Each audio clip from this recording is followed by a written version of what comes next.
See, CM Ibrahim is a senior most leader of our party, and he has got all the contacts within the AICC level only. As a junior, I can't comment much on the issues, and I am sure that CM Ibrahim will be within the Congress, and whatever grievances there, that will be heard by the party leaders of our state, CLP and party president and AICC leader.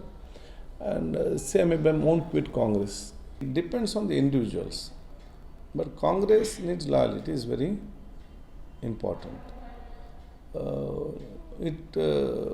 Always party, what you say, takes time, and party leaders also takes time to get any one post.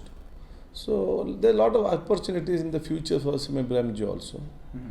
And whatever bright political career is there for CM Ibrahim ji, that will be within the Congress only.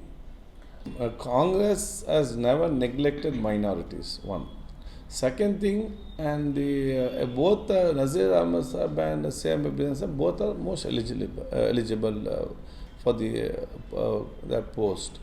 Even B.K. Hari Prasad, as a congressman, was also is eligible. Only when we talk on caste and creed and minority, we have to say. Otherwise, when you see, he's also senior most leader.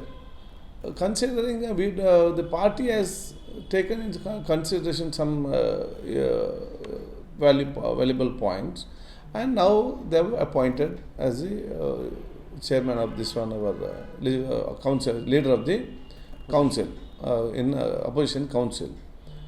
It doesn't mean that they will neglect minorities. Congress always stood for minorities. And whatever the constitutional rights and benefit is given for minorities, Congress fights to implement that. When the government comes, Congress have implemented the program for the minorities also.